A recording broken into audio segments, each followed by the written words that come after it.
Most traders enter the market treating risk management as a static chore. They set a fixed point stop loss on their charts and assume their execution parameters are complete. The baseline assumption across the retail industry is that a flat static number, like a strict 20-point stop, acts as an inherent, unshakable safety net for their capital. But when that rigid assumption collides with high-velocity futures instruments like the Nasdaq or the S&P 500, the math instantly breaks down. This split-screen vector chart shows the problem. On the left, we have the low volatility overnight session moving in slow, tight price waves. On the right, the New York Open delivers violent, massive price swings. Yet an identical rigid bracket is applied to both environments. During the quiet overnight hours, that fixed bracket contains the price action perfectly. But the moment the opening bell rings, a single standard price swing easily reaches the fixed stop, and the bracket is shattered. In this scenario, the trade thesis isn't structurally invalidated. The trader is simply getting run over by the market's normal, healthy breathing patterns. The financial market shifts between quiet compression and explosive expansion. Applying a static risk model to a dynamic environment forces a disconnect between the trader's plan and the market's current velocity. To survive, we have to discard fixed points entirely and build a dynamic volatility shield, a risk engine that adapts to the current market environment in real time. This architecture relies on three precise mechanisms working together: multi-timeframe volatility anchoring, a slippage buffer, and dynamic payload scaling. When we engineer an algorithm to adjust to structural market breathing, capital preservation becomes a highly systematic process, aligning risk parameters with the actual volatility of the session. The first step is fixing how we calculate volatility. If you anchor your risk parameters directly to a micro time frame, like a 1-minute or 5-minute chart, your data is compromised from the start. Those micro time frames are erratic. They are continuously whipped back and forth by high-frequency stop-hunting algorithms, searching for liquidity. Look at this 1-minute vector chart. The tight dashed line tries tracking micro-volatility, but is repeatedly broken by sharp, chaotic spikes. To fix this, the system zooms out, pulling the average true range exclusively from macro timeframes, specifically the 15-minute or 30-minute charts. The 15-minute timeframe filters out algorithmic noise. It measures the true, structural breathing pattern of the daily trend. By anchoring our math here, the stop loss is placed inside a higher timeframe safety envelope, out of reach from localized volatility spikes. This doesn't mean we abandon the lower timeframes entirely. Traders still use the 1-minute chart to identify exact entry triggers. We pair the precision of a micro entry with the structural safety of macro risk placement. Decoupling the execution timeframe from the risk calculation timeframe helps insulate the position from algorithmic noise, keeping the trade intact during standard structural sweeps. Establishing an accurate ATR is only the mathematical side of the equation. We also have to account for the physical mechanics of order execution at the broker level.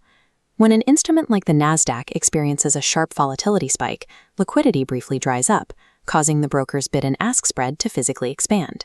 If you place your stop loss exactly at the mathematical macro ATR coordinate, you expose yourself to a hidden execution danger.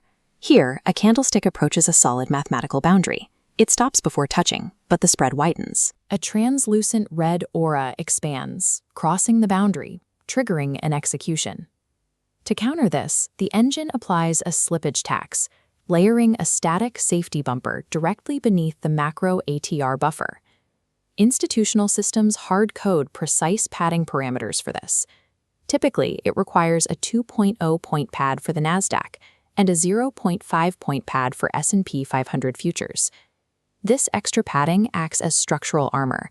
Its sole purpose is to absorb the spread expansion. There is a massive difference between a trade failing because the actual asset price broke support versus a trade failing because an order was dragged out by slippage.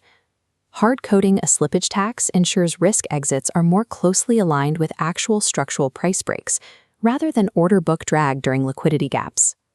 The final requirement of the engine is protecting the statistical edge.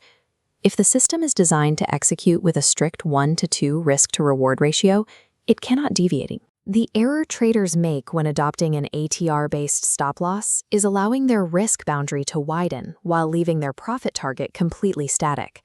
As volatility pushes the stop further away, a healthy 1-to-2 ratio collapses to 1-to-1 or worse, The trader begins absorbing more risk while chasing the same reward. We fix this with dynamic target proportionality. Here, a bracket system surrounds a central price. When the bottom risk bracket expands downward, the top reward bracket automatically pushes upward, maintaining exactly double the distance. Symmetrically, a 1.5 ATR stop-loss dynamically projects a 3.0 ATR target. Expanding both brackets preserves the ratio, but it introduces a new constraint.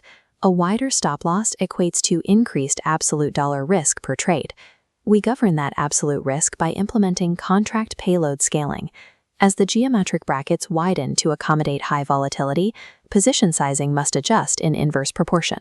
The payload mechanically ticks down from 5 contracts to 2, while the total dollar risk gauge stays perfectly locked. By shrinking the contract size as the structural distance grows, the total dollar risk on the trade is kept identical to the penny. Dynamic proportionality ensures the system runs with a consistent mathematical edge, adapting whether it's executing in a quiet summer channel or a high-torque opening bell expansion. When we compile these mechanisms, we get a complete, unified risk engine. Let's look at the shifting geometry on the terminal.